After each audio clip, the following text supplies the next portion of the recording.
My name is Olivia Parker. I'm 32 years old, and last month my own mother forgot to book me a room on our family trip. I realized it standing at the front desk of a beach resort, suitcase in hand, while the clerk frowned at the screen and said, "I'm sorry, there's no reservation under your name. I do see 2 rooms for your family, but nothing for you." My stomach dropped. I turned to my mom and my sister, expecting confusion, maybe an apology. Instead, they both looked away like I was some stranger causing a scene. Then my sister laughed, loud enough for everyone in the lobby to hear, and said, "We only reserved rooms for real family. You make good money? You can figure it out, right?" A couple waiting behind us actually sucked in a breath. The clerk looked embarrassed for me. For a second, I just stood there, feeling my face burn, replaying every time they'd told me we were all in this together. I could have begged. I could have tried to argue. Instead, I heard my own voice come out calm and steady. "Then I'll leave." I grabbed my suitcase, turned my back on all of them, and walked straight out of that resort, while my mom hissed my name under her breath like I was the one being rude. By the time my rideshare hit the freeway, my phone lit up with call after call. 20 missed calls, 30, 56. Voicemails, texts, all caps messages from my mother and my sister suddenly desperate for me to pick up. I stared at the screen, hit Do Not Disturb, and put the phone face down. Because what they didn't know was that one person in our family had just found out what they did to me, and he had the power to destroy their entire lifestyle with a single decision. If you've ever been treated like you don't count in your own family, stay with me. Because this is the story of how no reservation for you turned into a financial revenge they never saw coming. On the flight back from that trip, staring out at the clouds, I kept replaying how I even ended up in a family where no reservation for you sounded normal coming out of my sister's mouth. I live in Seattle now. I work as a senior product marketing manager for a SaaS company. I make more than enough to pay my own bills, my own condo, and stack investments on top. That part of my life never really involved my parents. The person who shaped that was my grandfather, Edward Collins, my mom's dad. Grandpa Ed made his money in commercial real estate and retired to Scottsdale. But before he ever bought himself a golf club, he drilled one thing into me as a kid. Never let anyone hold money over your head.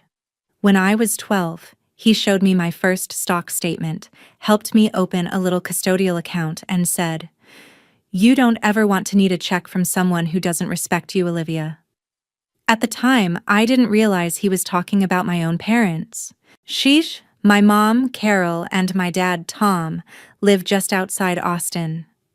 To people on Facebook, they're the classic comfortable retirees, HOA neighborhood, pictures from cruises, brunch with friends, matching polos on the golf course.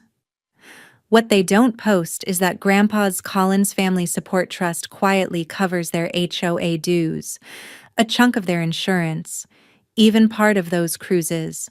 My older sister Maddie took a very different path from mine. While I was grinding through college with scholarships and internships, she was busy reinventing herself as Maddie Parker Gray online, a lifestyle and momfluencer with aesthetic coffee photos, day-in-the-life vlogs around Austin, and endless unboxings. She married Jason, had their daughter Lily, and built a whole brand on looking like the perfect young family with the perfect home, perfect SUV, perfect private school.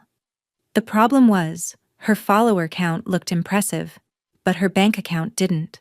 Behind the scenes, Grandpa's trust picked up everything that didn't fit on a credit card: private school tuition, car lease top-ups, a surprising amount of their mortgage. My parents always justified it with the same line: "She has a family, she needs the help more than you do." When we were younger, that favoritism showed up in smaller ways. Maddie got a new car at 16. I took the bus. Maddie's cheer camp and college housing were quietly handled behind the scenes. I spent nights swiping my meal card and stocking shelves to keep my scholarship. Whenever I brought it up, they would toss out some version of, "You're the independent one, Olivia. You're strong. You don't need us." It sounded like a compliment, but it always came with an unspoken part. Because we'd rather spend our money on your sister. Every year, Grandpa would take the whole family on a trip somewhere nice as a way to get everyone together. One year, it was a cabin in Colorado. Another year, a Caribbean cruise. He always booked and paid for everything so no one could use money as an excuse to exclude anyone. But this last time, for San Diego, my parents insisted they would handle it themselves. I remember the group text. My mom wrote, "Dad's been so generous, but it's time we give him a break. We'll take care of this year's trip. It'll be simple, just family time." They chose Sapphire Bay Resort, which was not what I'd call simple. Oceanfront rooms, pool cabanas, a spa my sister could not stop sending reels about. When I asked if Grandpa was still coming, my mom replied, "He's sitting this one out, but he's thrilled we're doing something on our own." At the time, I thought it was sweet. I booked my flight from Seattle, cleared my calendar, and told my team I'd actually be offline for a long weekend. There were little red flags I ignored. My mom never sent me a confirmation number when I asked. She just said, "It's all under one booking. Don't worry about it." Maddie kept joking in the chat. "Olivia's the rich tech girl, she should be in the presidential suite," followed by eye-roll emojis. My dad chimed in with, "You make more than all of us. You'll survive a few resort prices," whenever I mentioned budgeting. I brushed it off as the same old teasing. I thought worst case, if something got mixed up, we'd just add my room at check-in, and I'd pay for it myself. I did not think they would sit there, watch the front desk tell me there was no reservation, and let my sister declare I wasn't real family. I didn't know it then, but while I was walking out of that lobby, my mom was already texting Grandpa a watered-down version of the story, trying to get ahead of it. She just didn't realize the man she was talking to had built his entire life on reading people, and that the minute he heard the phrase, "No reservation for Olivia," he was going to start digging for the truth. My flight into San Diego landed just before noon, and by the time I grabbed my carry-on and made it through the chaos of the rental car shuttles and rideshare pickups, I was already picturing the weekend the way my mom had described it. Simple, just family, no drama. The driver pulled up to Sapphire Bay Resort, all glass and white stone and palm trees, the kind of place my sister loved to film slow-motion walks through. I wheeled my suitcase across the polished floor of the lobby, past families in matching t-shirts and couples in linen, and spotted my parents sitting at the bar off to the side. My dad had a beer, my mom had a bright pink cocktail, and they were both looking down at their phones. I smiled, lifted my hand to wave, and in that split second before they looked up, I felt normal, like any other adult kid arriving late to a family vacation. But when my mom finally saw me, her expression flickered. It wasn't surprise or excitement. It was something closer to guilt. My dad gave me a half-hearted wave and then looked back at his drink. I told myself I was imagining it. I went straight to the front desk and gave the clerk my name, my voice cheerful, because I didn't want to start this trip off with my usual defensiveness. He typed, looked at the screen, frowned, typed again. That long pause did something to my stomach. "I'm sorry," he said finally, looking up at me. "I don't have a reservation under Olivia Parker. Are you, maybe under a different last name?" My brain tried to fill in the blanks. Maybe they spelled it wrong. Maybe they put it under one of my parents. "It's a family booking," I said, forcing a laugh. "Try Parker or Collins. Or maybe under Thomas or Carol Parker?" He nodded, clicked around, then said, "I do see 2 rooms under Thomas Parker. 1 king for Thomas and Carol, 1 double queen for Madison Gray and family. But there's nothing that indicates a separate room for you." It felt like someone had suddenly turned the volume up in the lobby. I could hear every suitcase wheel, every ice cube clink. I turned around, expecting my parents to rush over, saying, "Oh, that's a mistake. Let's fix it." Instead, they both stayed seated. My mom took a sip of her drink and pretended to be very interested in the TV above the bar. That's when Maddie appeared, like she had timed her entrance, striding across the lobby in a flowy cover-up, oversized sunglasses, and a designer tote she'd definitely tagged a brand for. "Liv," she called out, like we were best friends, and then, as she reached the desk, she glanced at the computer screen. Her mouth curled into a smile that did not reach her eyes. "Oh," she said loud enough that the couple behind me could hear. "Did Mom forget to book your room?" The clerk's face went from neutral to uncomfortable. He could tell something was off but had no idea where to look. I looked back at my mom. "Did you put me in one of the rooms?" I asked, giving her every chance to say yes. She shifted on her bar stool, set her drink down, and said, without meeting my eyes, "We assumed you'd get your own room, honey. You make more than enough. We already paid for the package for us and Maddie's family. It was just simpler this way." My dad let out this weak, nervous chuckle like he wanted it to sound harmless. "You're our independent one, remember?" he added. Behind me, someone muttered, "Wow," under their breath. Maddie laughed, this sharp, delighted sound, and delivered the line like she'd been practicing it. "We only reserved rooms for real family," she said. "Mom and Dad, me, Jason, and Lily. You're the big tech girl, you can figure something out, right?" She said, "real family," with this little shrug, like it was a harmless joke, but the words hung there like a slap. Real family. As if I'd just wandered in off the street. For a second, I could hear Grandpa's voice in my head from years ago at his kitchen table. "People will tell you who they are when they think you need them. Pay attention." I felt heat crawl up my neck. Not just from the embarrassment, but from the way my mother still wouldn't look directly at me. The clerk cleared his throat. "We can try to add a separate room," he offered gently.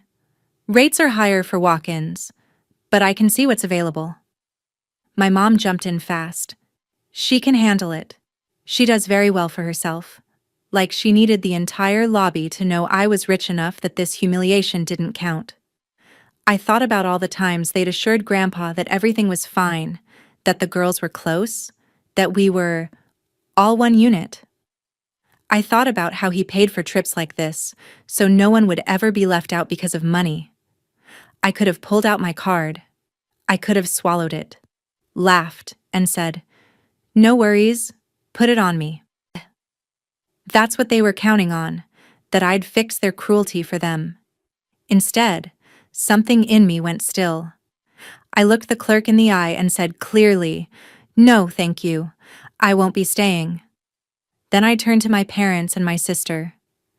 "If I'm not part of the real family," I said, "you don't need me here." Maddie's smile faltered. My mom finally whispered, "Olivia, don't be dramatic." Like I was the one causing a scene by not accepting being publicly excluded. My dad muttered my name like a warning. I didn't answer.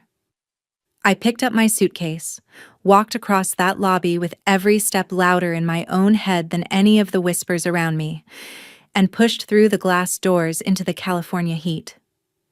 By the time I slid into the back seat of my rideshare and told the driver to head for the airport, my phone was already buzzing nonstop with their names on the screen. I watched it light up in my hand, then flipped it over, set it face down, and stared out at the road, not knowing yet that this short walk out of a hotel lobby had just triggered the one person in our family who could pull the plug on all of their comfort at once. By the time my driver merged onto the freeway, my phone had already started its meltdown. First a call from Mom, then Maddie, then Mom again. I watched their names flash on the screen and fade out, one after another, while the resort disappeared in the rearview mirror. I didn't pick up.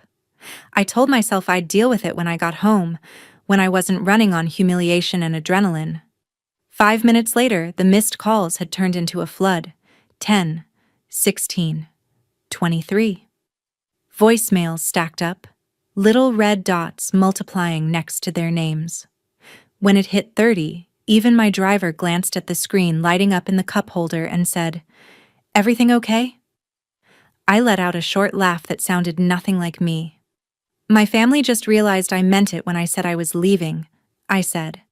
He raised his eyebrows, but he didn't push. I opened my messages to silence the notifications, and that was a mistake. A wall of texts hit me all at once. From Mom. "Olivia, come back to the hotel. We can talk this out." From Maddie. "Seriously, Liv, you stormed out over a room?" From Mom again. "We can probably get you a cot or something in Lily's room. Don't ruin the trip over this." Then Maddie.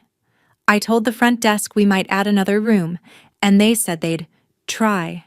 Can you just come back and pay for it so we can relax, please?" There was a voice message from Mom, her tone sharp and breathless.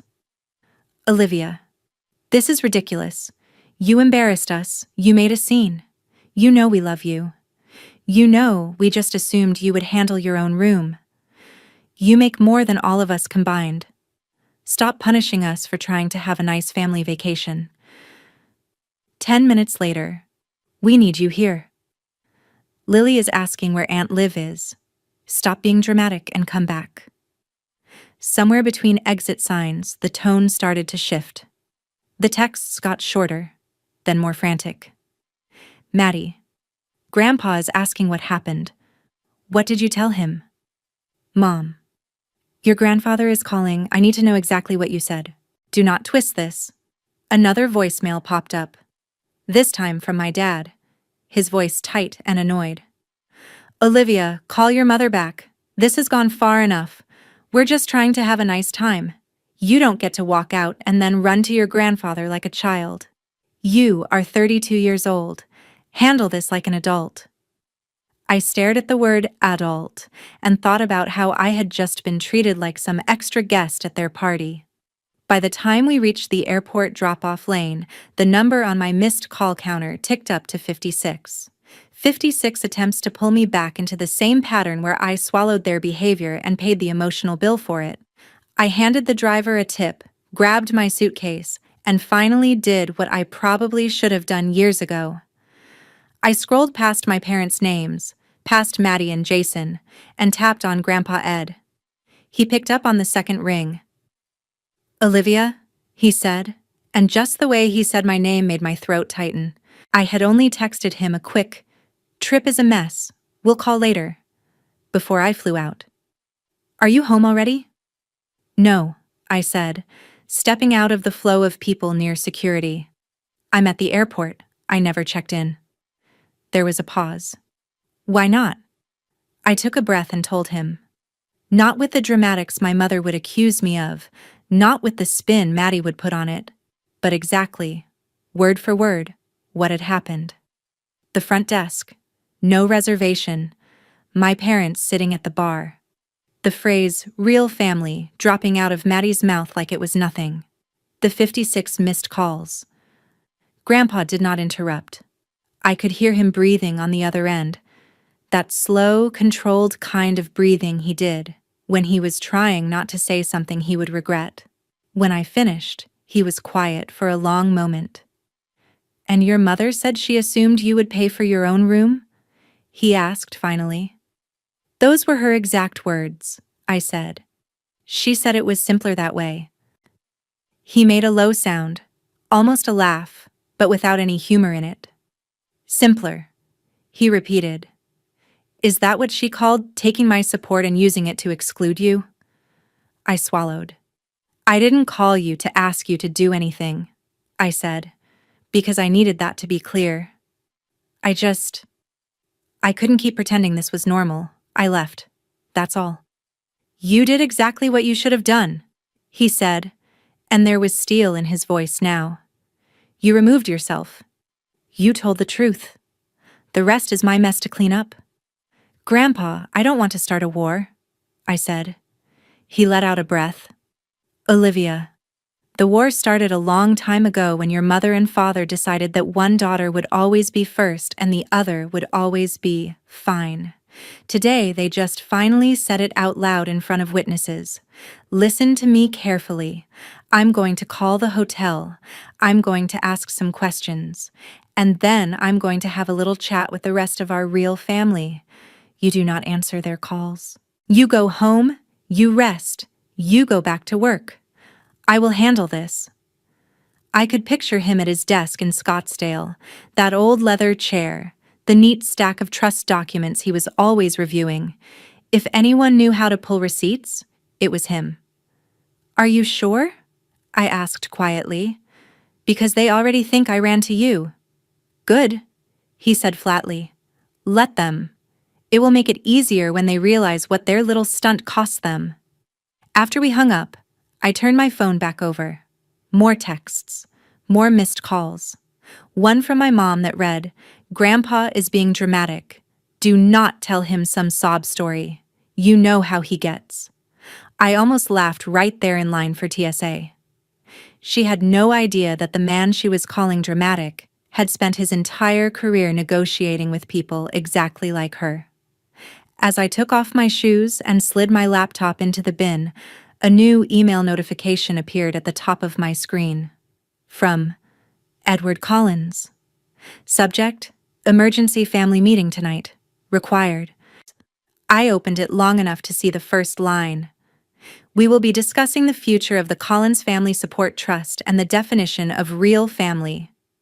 Then I closed my laptop, stepped through the metal detector, and for the first time in a long time, I felt like I wasn't the one who was about to be judged.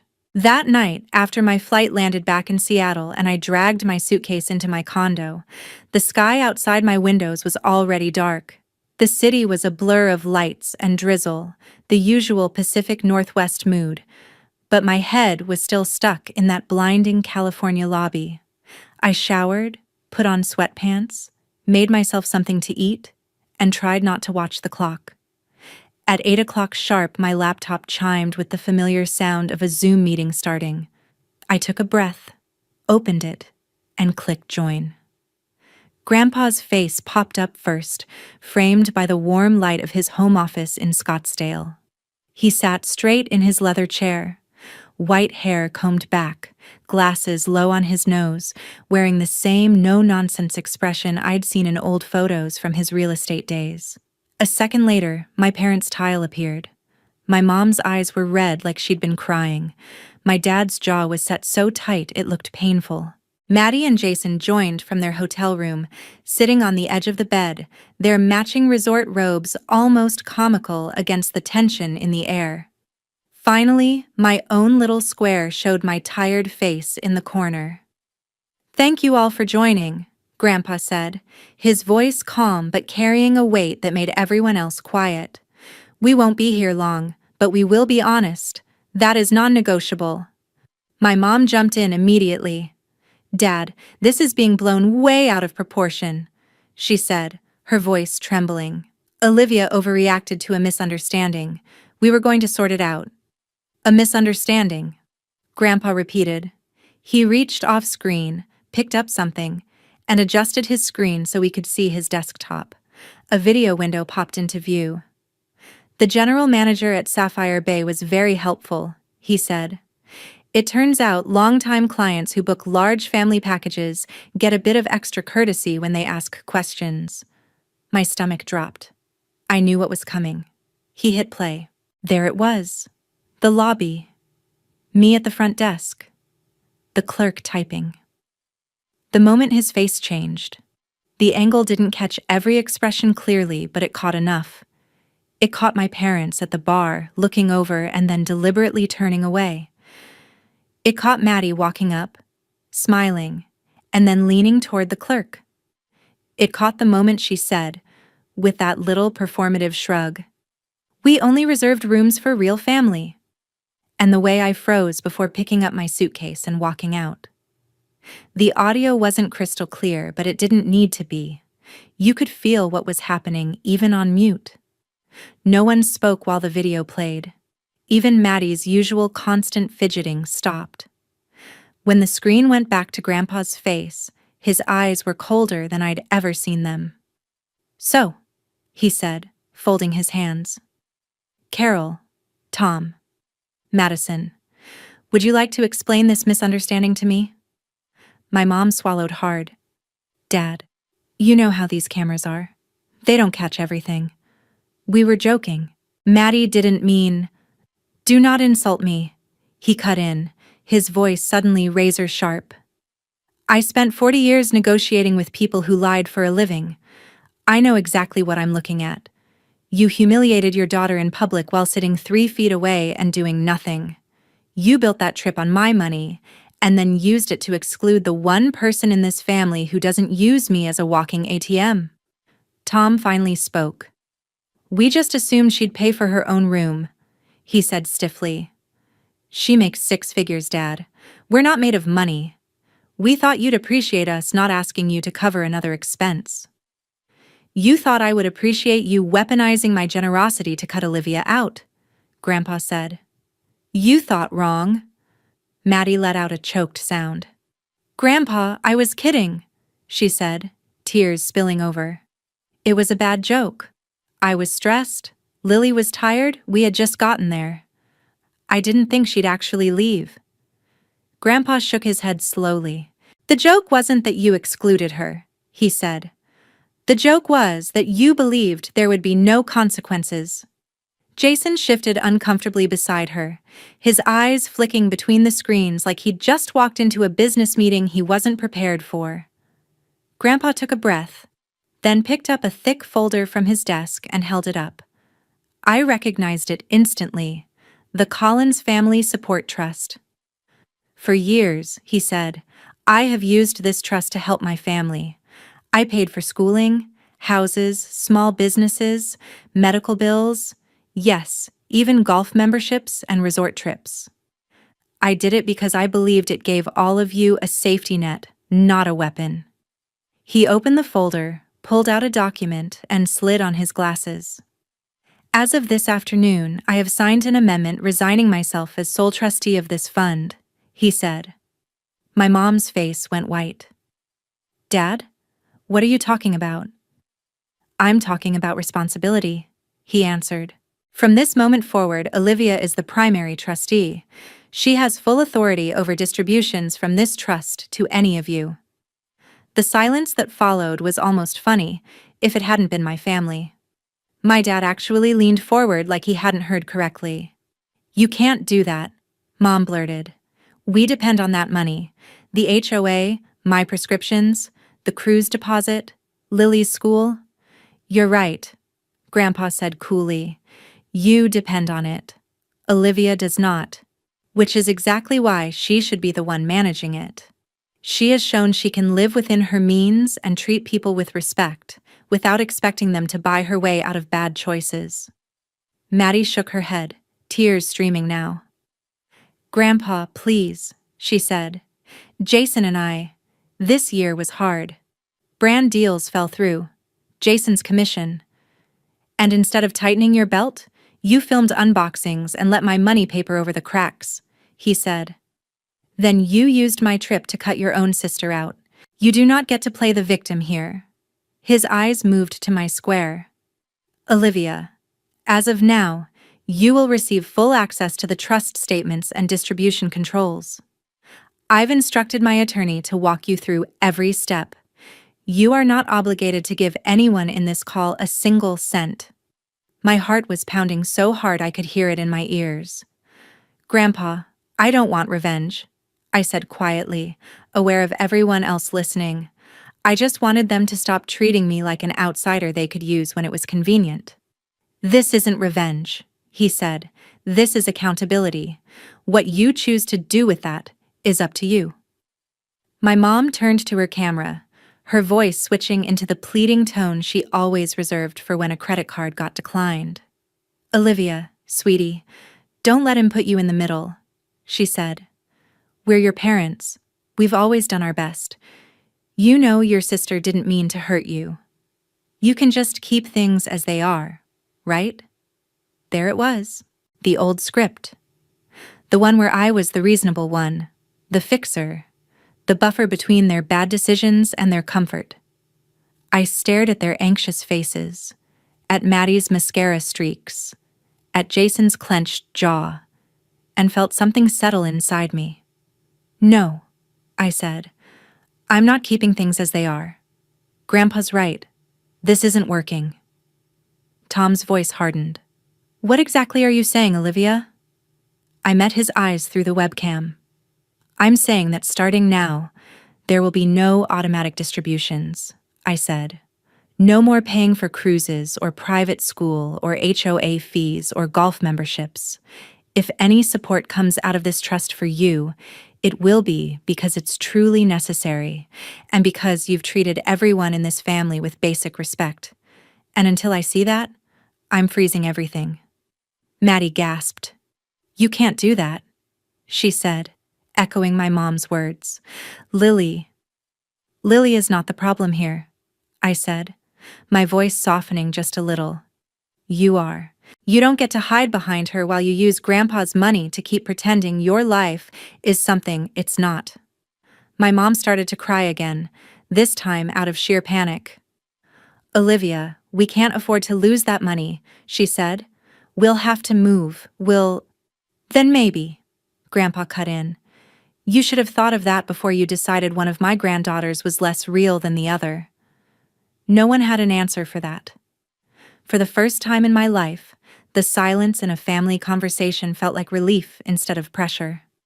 Grandpa glanced at his watch. We're done for tonight, he said. Olivia, I'll call you tomorrow with the attorney's information. The rest of you, I suggest you start making budgets based on your actual income. Good night. One by one, their faces disappeared from the screen, leaving me sitting in the glow of my laptop in my quiet Seattle condo. I closed the lid, ordered a pizza, and sank into my couch. My phone buzzed across the room with new messages I didn't bother to check. For once, I wasn't the one scrambling to fix the damage. I was the one holding the plug, and I had finally decided I didn't have to keep their lights on. 2 weeks after that Zoom call, my life looked almost exactly the same on the surface, which was the strangest part. I still woke up to gray Seattle mornings, still made my coffee, still took the light rail into the office, still sat in the same meetings about launch timelines and messaging frameworks. The only real difference was that between calls about market segmentation and customer personas, I was also on the phone with my grandfather's attorney, walking through spreadsheets and statements for a trust I had never expected to control. The Collins Family Support Trust dashboard sat in its own tab on my laptop, all neat columns and numbers that suddenly had real faces attached to them. For years, those numbers had quietly paid for things I only half knew about. Now, every canceled auto transfer felt like a small, clean cut away from an old, infected wound. The first visible crack came from Maddie's world. She had been the kind of person who posted almost daily, get ready with me videos, school drop-off vlogs, carefully staged shots of brunch and shopping bags. About 5 days after I froze the distributions, her content slowed, then stopped. Her last video was a weekend at the resort recap with a smiling thumbnail that did not include me, of course. I didn't follow her closely, but mutual friends started sending me screenshots. The comments shifted from OMG, living my dream to you've been quiet, everything okay? To one blunt, how do you afford all this on influencer money? There were no replies. Instead, my phone lit up with a long text from Jason one night, his number popping up for the first time in years. He didn't bother with small talk. He wrote that he had just found out how much of their life had been floating on Grandpa's trust, how many brand deals had actually been covered by family support. He apologized for not seeing it sooner, for assuming the money was some vague inheritance thing and not a monthly lifeline. He said losing the trust meant they'd had to pull Lily out of her private school, return a leased SUV early, and put their house up for sale before they missed another payment. He ended with, I don't blame you, Olivia. I just wish your in-laws had been honest with me instead of using your grandfather's generosity as a shortcut. I sat with that message for a long time before answering. When I finally replied, I was honest. I told him I was sorry they were hurting, but that I wasn't going to turn the tap back on just to keep up appearances. He didn't ask me to. That, more than anything, told me he understood. My parents cracked in quieter ways. The first sign was an email from my dad with a subject line that just said, "Update." It listed numbers, HOA dues, prescription costs, a looming property tax bill. He mentioned that the cruise company had canceled their reservation and kept part of the deposit when the final payment didn't go through. The part that stuck with me wasn't the math. It was the line where he wrote, "We're realizing now how much of what we called our retirement was actually your grandfather's safety net." At the end of the email, almost as an afterthought, he added, "For what it's worth, what happened at the resort was wrong. I should have stopped it. I'm sorry." There was a time when an apology like that would have made me rush to fix everything. This time, I wrote back and thanked him for saying it, then gently told him what I was telling everyone. The trust was for emergencies and actual needs, not for maintaining a lifestyle they couldn't afford. I told him I wasn't going to let any of them sink, but I also wasn't going to keep paying for golf memberships and cruise packages. He didn't argue. A few days later, my mom sent a shorter message, full of half-finished sentences and, "I never meant," and, "You have to understand." Buried in the middle was the closest thing she had ever come to taking real responsibility. I thought if I kept Maddie happy, I could keep the family together. I didn't see that I was pushing you out every time I did it. I read that line 3 times and felt something in my chest loosen, but not enough to make me forget the lobby, the phrase, "real family," the way she looked away from me. At work, while all of this was happening in my inbox, my boss pulled me into a one-on-one and told me the executive team wanted me to lead a new product launch. It came with a bonus and a very clear path to a promotion at the end of the year if it went well. I walked out of that meeting thinking about how my parents had always used my independence as an excuse to give me less, and how that same independence was now the reason I could stay steady while their world shook. Late one evening, after a long day of back-to-back calls, I got an email from Grandpa. It was short. "I've reviewed everything with the attorney," he wrote. "You're doing exactly what I hoped you would do. Not cruel, not soft, just fair. They are all angry now, but sometimes anger is just grief for a fantasy dying. Let it die. What grows after will be more honest." I closed my laptop, made myself tea, and sat by the window watching the rain streak down the glass. My family was finally feeling the real weight of choices they'd made for years. For once, I wasn't the one carrying it for them. 3 months after that night on Zoom, my life had settled into something I hadn't had in a long time. A rhythm that didn't revolve around wondering what my family would do next. The launch I'd been given at work went better than anyone predicted. Our new product hit its adoption targets early, my team pulled off a flawless campaign, and one Friday afternoon, my boss closed the conference room door, smiled, and told me they were promoting me to director.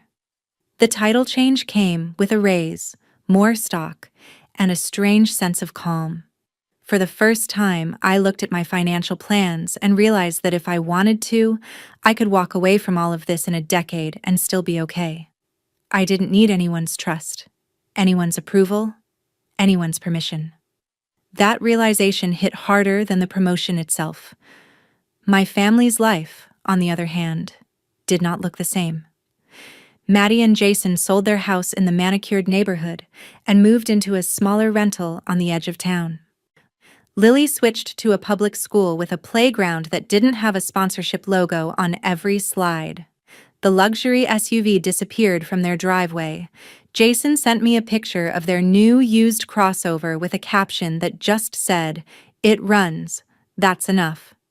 Maddie's social media went through an awkward silence and then, slowly, a shift. The glossy unboxings and effortless brunches gave way to grocery haul videos with store brands in the cart, clips of her talking about making a real budget for the first time in her life, and quiet apologies buried in captions. I spent years pretending I had it all together. I didn't. I hurt people I love trying to keep that illusion alive. She never tagged me, never mentioned the resort or the trust, but she didn't have to. I knew exactly which illusion had finally broken. My parents fought the changes at first.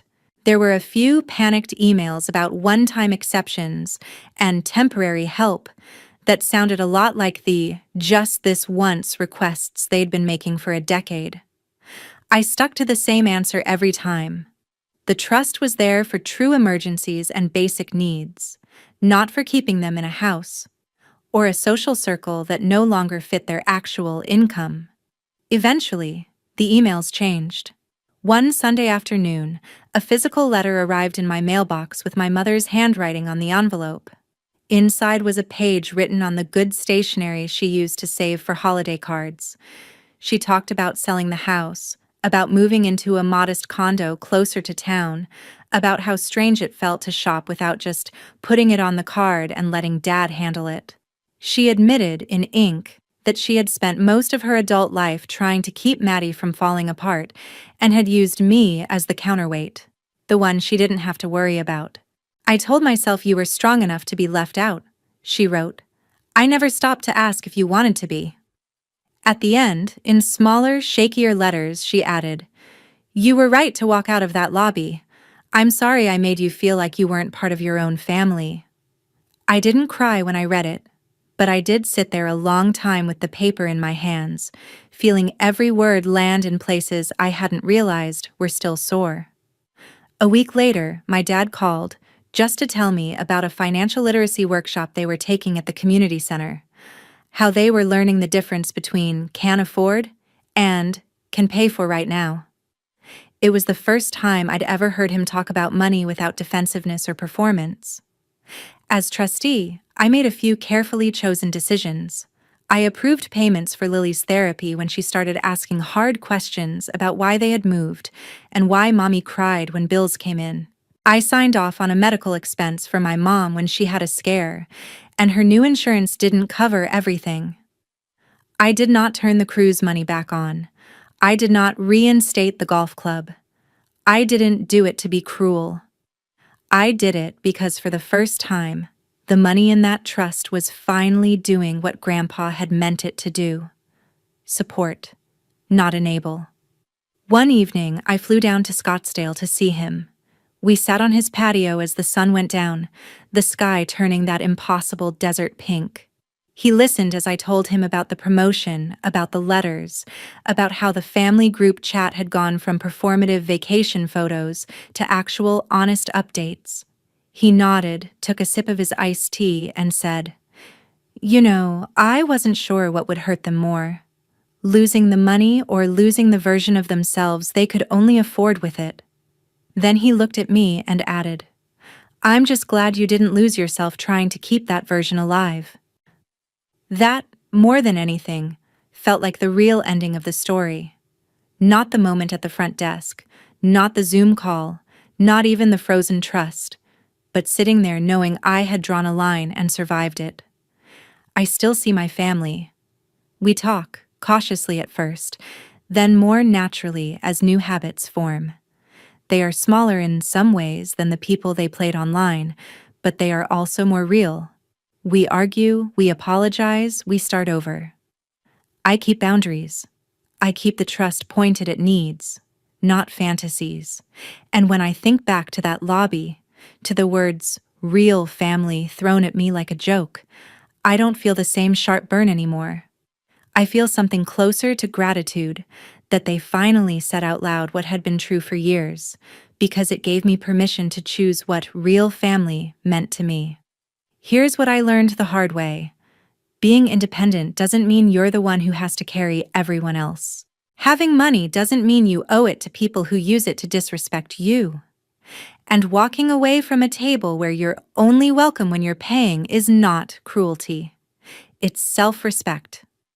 If you've ever been made to feel like the extra chair at your own family's table, I hope you remember this. You are allowed to leave the resort lobby. You are allowed to put your phone on Do Not Disturb. You are allowed to build a life where the only people who get a reservation are the ones who treat you like you're part of the real family, whether you're picking up the check or not.